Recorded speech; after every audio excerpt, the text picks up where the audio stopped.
이게 어젠다를 구성할 때 좀 임박해서 발표할 그 내용을 또 이제 좀 공모를 받기도 하고 이랬었는데, 사실은 늘 저희 이전에 발표해야 될 내용이나 뭐 이런 것들이 이제 인벤토리가 있어서 대부분 그것으로 구성을 하는데, 어떤 경우에는 늘 이게 하나가 빠져요. 그래서 이번에 이제 제가 또 자진납세 해가지고 이전에 시니어 스타트업 방법론 뭐 이렇게 해서 설명을 한번 드렸는데, 이번에는 이제 어떤 게 우리 여기에 아담에 참여하시는 모든 분들한테 공통분모로 도움이 될 수 있을까, 뭐 하나가 빠져가지고 제가 자진납세 하면서 생각해 본 거예요.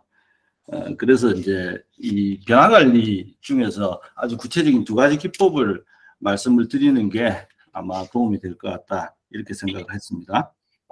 제가 이제 그 2019년 말 이제 후배하고 주병준 대표하고 회사 시작하면서 그동안 가져왔던 지식과 경험을 살려나가는 이제 그런 들이 이제 제가 하는 일 중에 또 일정 부분으로 가져가고 있는데, 이게 그 세상에 여러 가지 변화들이 있는데 그 변화하고 상관없이 꽤 그 상수로 유효한 것이 뭘까, 이렇게 생각했던 것 중에 제가 B2B 세일즈도 있고, 그 다음에 이제 그런 여러 가지 주제들 중에 하나가 이제 변화 관리로 생각을 하고 있습니다.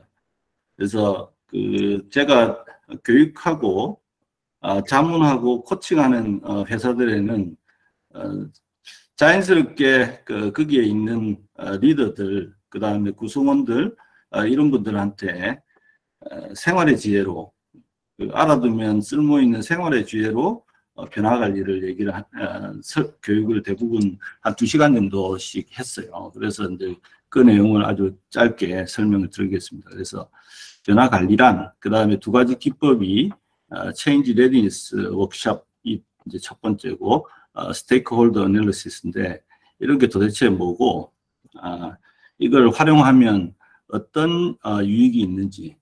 우리 여기 있는 분들이 대부분 프로젝트들을 하시지 않습니까?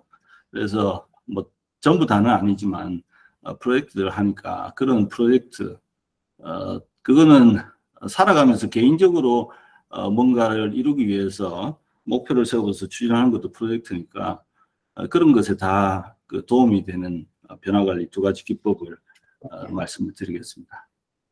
그래서 변화관리라고 하는 것에 대해서 짧게 한번 생각을 해보고 두 가지 기법을 말씀드리겠습니다. 그래서 변화관리하면 보통 사람 이렇게 생각하는데, 그런 게 아니라 현재 상태에서 우리가 원하는 상태, as is to be로 체계적으로 변화하는 과정을 관리하는 건데, 그 안에 이제 대상이 되는 거는 뭐 여러 가지가 있죠. 여기 한 6가지 정도가 되는데, 그 대상을 우리가 원하는 수준으로. 그 다음에 또 그 변화 관리는 사람들의 마음을 움직여서 그 다음에 그 사람을 어떤 마인드셋을 바꾸고 이제 수단이고, 결과적으로는 성과에 대한 거죠. 기업에서 변화 관리라고 하는 건 성과를 높이기 위한 거니까, 성과를 높이는 그 결과를 내는 그런 과정 관리하는 게 변화 관리다. 그리고 우리가 그 프로젝트 할 때 이제 한 8가지 이게 아주 전형적인 목표한 성과를 달성하지 못하게 하는 주요한 이유들이 있는데, 이런 것들을 극복하기 위한 건데, 그래서 그러니까 이 딱 한 문장으로 요약하면 이렇게 변화 관리를 정의할 수 있습니다. 그래서 현재 상태에서 추구하는 방향으로 변화하는 과정이 중요하죠. 과정에서 발생할 수 있는 각종 장애 및 위험 요인을 파악 제거하고 상황에 적합한 최적의 변화 과정을 제시 관리함으로써 목표한 성과를 효과적이고 효율적으로 달성할 수 있도록 하는 일련의 노력을 변화 관리라고 해요. 그래서 그 중에 이제 첫 번째 체인지 레디니스 워크샵. 제가 공지하면서 이렇게 얘기했는데 고객사의 10여 년의 역사를 이해하고 프로젝트 팀이 특히 PM, 뭐 PL 이런 분들이죠. 프로젝트 추진의 원칙과 구체적인 어떤 방안 이런 걸 잘 정리할 수 있는 2시간의 워크샵 뭐 이렇게 이제 설명을 했어요. 이게 우리말로 하면 변화 준비도 평가 워크샵인데 이 체인지 레디니스 워크샵이라고 하는 거를 저는 1997년도에 우리나라 최초 이제 SCM 프로젝트인 삼성 반도체 글로벌 플래닝 시스템 프로젝트 한 1년 반 했는데 그때 이제 초기에 그쪽 PM이 고객사 PM이 그전 해에 PI 마스터 플랜 프로젝트를 하면서 그 변화관리 글로벌 전문가 뭐 이런 분들이 참여해야 이 체인지 매니지먼트가 제대로 되겠다고 해서 이전에 회사에 이제 그 LA 오피스인데 LA 오피스에 그 체인지 매니지먼트 전문가가 이제 파타임으로 참여해서 어드바이저리로 진행을 했어요. 그래서 그때 이제 그 몸무게가 거의 한 150kg쯤 되고 뭐 헤비 스모크에 뭐 이런데 굉장히 그 섬세한 그런 변화관리 전문가가 실행하는 체인지 레디니스 워크샵을 제가 한 3차례 참여를 하고 그게 끝나고 나서 그 리더로부터 자기 수요 받듯이 제가 이제 그 체인지 레디니스 워크샵 퍼실리테이터로 임명함 뭐 이렇게 해서 이제 그때 전수를 받았는데 그 이후에 97년부터 제가 2000년에 최근에 제 회사 하면서 제가 자문하는 회사를 했으니까 거의 한 23년 동안 한 30여 개 프로젝트에 적용해온 기법이에요. 요거는 이제 딱 2시간 정도 진행을 하는데 보통 이제 프로젝트 규모에 따라 다르긴 하지만 풀타임이 몇 명 안 되고 파타임이 여러 명 많은 경우에도 풀타임과 파타임을 다 묶어서 같이 이제 사실은 킥업을 하고 킥업에 바로 이어서 2시간 정도 이 워크샵을 하는 게 좋습니다. 그래서 초기에 그 회사에 대해서 그 고객사에 계신 분들도 프로젝트를 성공적으로 변화 관리를 어떻게 해야 되는지에 대해서 집중적으로 생각해 볼 수 있는 좋은 기법입니다. 그리고 내부에서 컨설턴트로 참여한 사람들도 그 회사의 역사를 가장 빠른 시간 안에 우리 프로젝트의 성공이라고 하는 관점에서 그 회사의 역사를 알 수 있으니까 제가 뭐 알고 있는 한 이거보다 효과적인 생각 정리를 할 수 있는 워크숍은 없을 걸로 생각합니다. 그 일본에 제가 99년도에 NEC 반도체 프로젝트를 했는데 일본 고객들하고도 그때 했어요. 그래서 여기서 안에 다루는 내용이 첫 번째가 이제 변화의 과정에 대해서 인식, 방금 제가 변화 관리라는 게 뭔지 이런 것들을 말씀드렸는데 그것들에 대해서 간단하게 설명을 하고 포맷은 매우 심플합니다. 그 회사라고 하는 게 그 고객사죠. 이번 프로젝트를 하는 그 회사의 변화 프로젝트들, 변화를 수반하는 또는 뭐 제도의 변화, 그 다음에 어떤 일정 기간의 프로젝트, 시스템 구축 프로젝트, 뭐 이런 것들이 다 포함되는 거죠. 변화 프로젝트들의 과거 핵심 성공 요인을 파악을 하고, 그 다음에 한 10개의 체인지 프로파일이 있는데 이거에 대해서 평가를 하고, 그 다음에 이번 프로젝트에 대한 이네이블러하고 배리어를 파악을 하고, 그리고 마지막에 이제 우선순위를 토의하는데 제일 마지막에는 내가 하루 CEO라고 하면, 일일 CEO라고 하면 이 프로젝트의 성공을 위해서 반드시 해야 될 하나, 이걸 이제 나와서 씁니다. 그래서 전체적인 이제 이 워크숍을 진행하는 이렇게 진행하는 이렇게 상황을 이미지로 한번 설명을 드리면 회의실에 벽에다가 전지를 플립 차트를 하면 좋은데 그게 한 적어도 12장에서 한 15장 정도 필요하니까 전지를 한 그 정도 벽에다 붙여놓고 이 이제 매직펜 이런 것들을 색깔별로 준비하고 뭐 이렇게 해가지고 시작을 합니다. 이제 워킹 어그리먼트는 퍼실리테이터가 설명하는 거고요. 그 다음에 이제 아까 이 워크샵이 뭐 때문에 하는 거냐, 이런 우리가 원하는 목표 상태로 가는 변화 관리를 잘하기 위한 건데, 이제 변화 관리 프로세스에 대해서 커브를 설명을 드려요. 그 커브는 이 화면에서 보시면 이제 세로축이 회사의 성과고요, 가로축이 시간입니다. 세로축은 사실은 제가 이건 이제 이 장표가 이전부터 사용되는 거긴 하지만 사실은 그 퍼포먼스 안에는 가상의 것도 있고 실제 것도 있는데, 오른쪽 끝이 이제 실제 것인데, 통상 그 점선으로 되어 있는 게 이제 매니지드 체인지드로 우리가 이 변화 관리를 잘 이해해서 변화 관리 프로세스를 잘 관리해서 만들어내는 커브고, 그 다음에 위에 그 언매니지 체인지가 통상적인 프로젝트의 커브예요. 그래서 보통 프로젝트가 시작하고 출발할 때 그때 사실은 하이 익스펙테이션이 생기는데, 익스펙테이션이 높은 거는 이제 추진력을 갖게 하는 거니까 좋은 거죠. 그렇지만 이게 비현실적인 그런 그 기대를 하는 거. 왜냐하면 프로젝트를 하면 항상 시간과 자원이라고 하는 게 유한하니까 모든 걸 다 할 수는 없지 않습니까? 그래서 이제 하이 익스펙테이션, 그렇지만 이제 그게 진행됨에 따라서 노력의 정도, 그리고 복잡도의 정도, 그것이 갖는 어려움, 이런 것들을 이제 자각하면서 절망의 나락으로 빠졌다가 이제 그걸 이제 극복하면 이제 그러니까 터널의 끝에서 빛을 보게 되죠.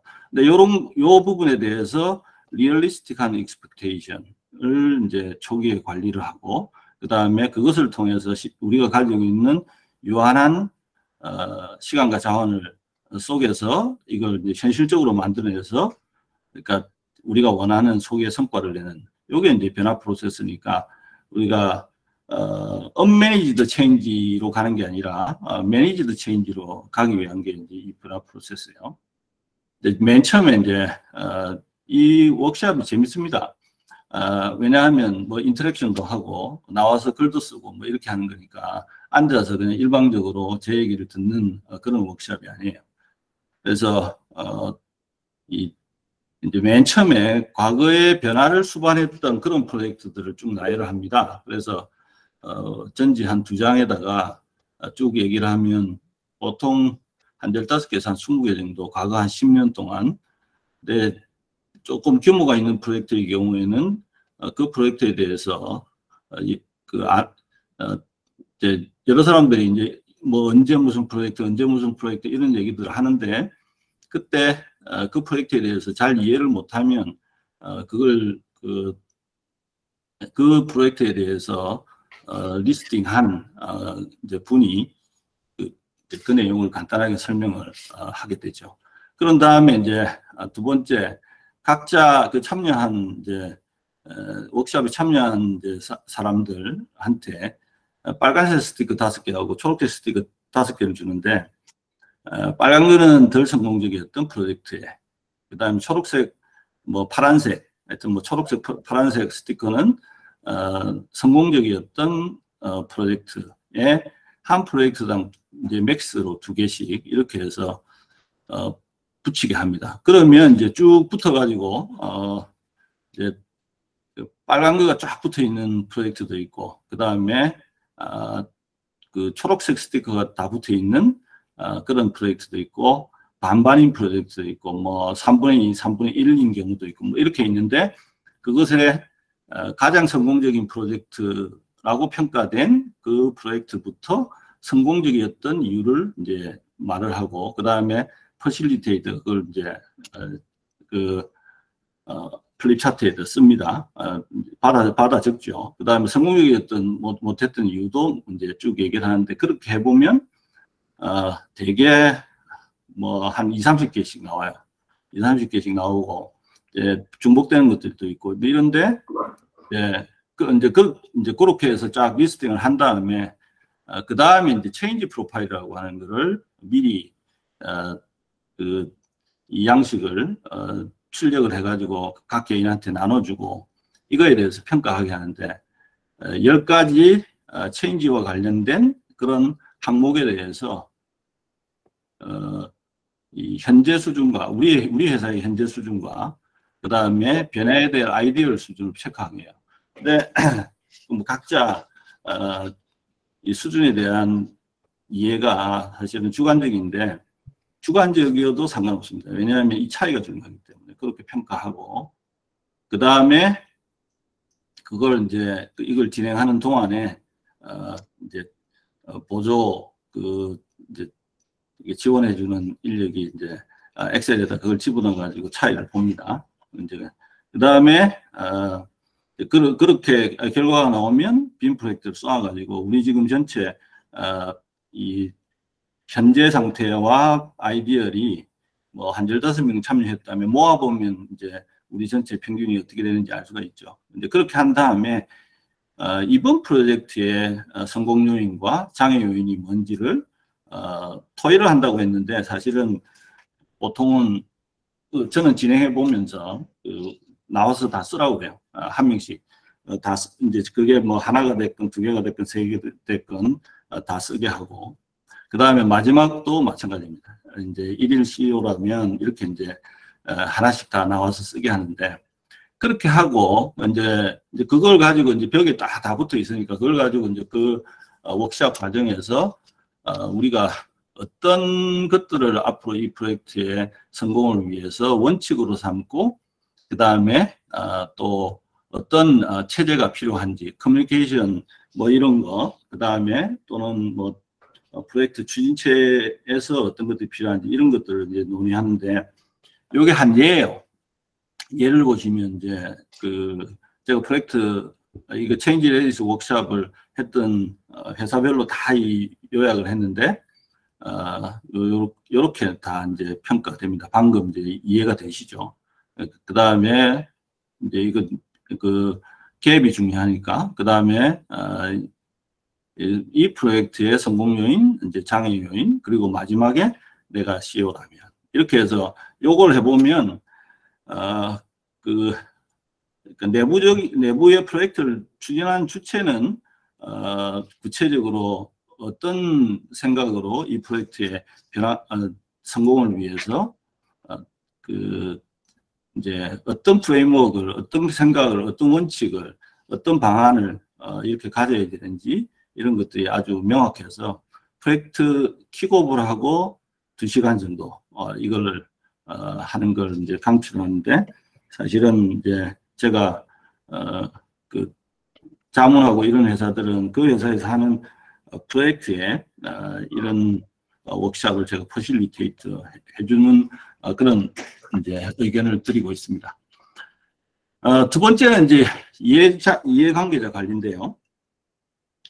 지금 시간이 이제 한 5분 남았는데 짧게 제가 할게요. 요게 제가 프로젝트 손자병법 이렇게 얘기했는데, 이제 이게 사실은 그 프로젝트를 추진하는 추진 주체가 그 프로젝트와 관련된 이해관계자들에 대해서 어떤 일정한 틀을 가지고 프로젝트의 성공을 위해서 필요한 이게 지원을 받거나 뭐 하여튼 프로젝트가 성공적으로 추진되기 위해서 그 다음에 힘을 받아서 추진될 수 있도록 이렇게 자기들이 잘 퍼실리테이트 하기 위한 그런 생각을 정리하는 그런 기법입니다. 그래서 이 목적은 이제 프로세스 변화에 영향을 주거나 영향을 받을 만한 구성원이나 집단을 관리하는 거고요.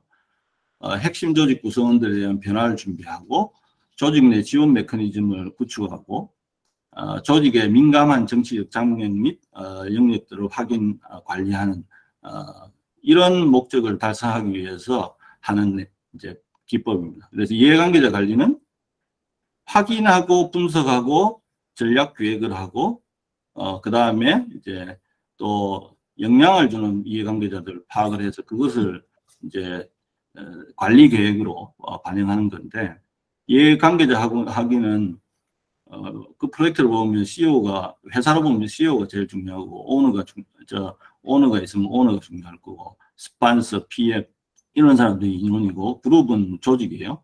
그다음에 외부 관계자도 관련될 수 있죠.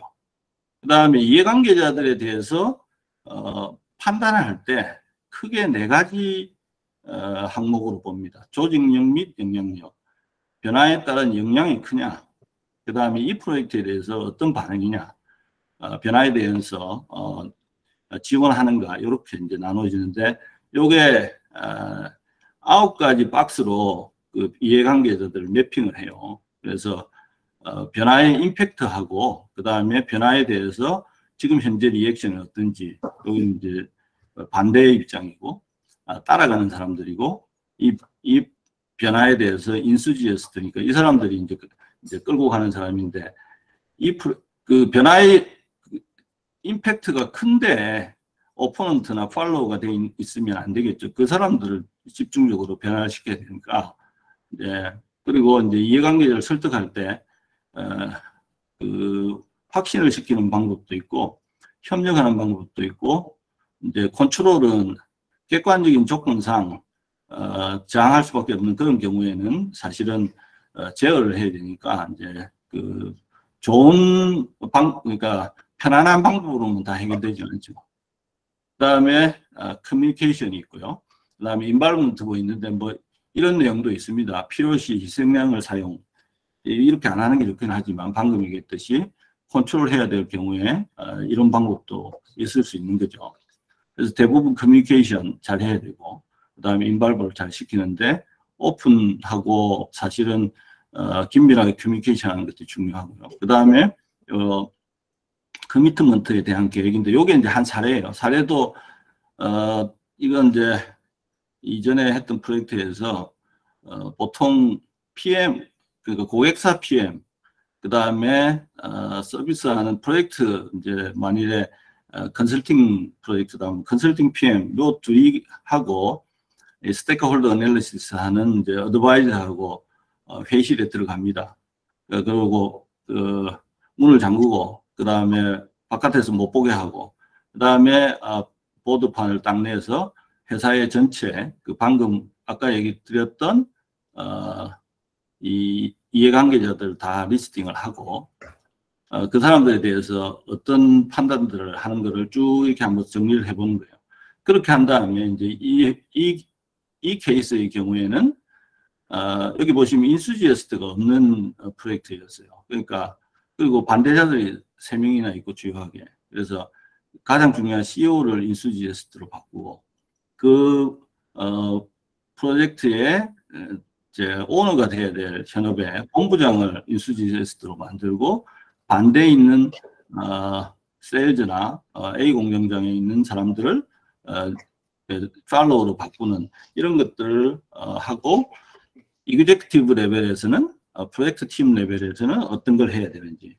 사실은 제가 그 제법 규모가 있는 변화가 복잡하고 조직의 어떤 역학관계가 복잡한 이런 프로젝트의 경우에는 아까 처음에 말씀드린 체인지 레디니스 워크숍하고 스테이크홀더 애널리시스 2가지를 하면 대부분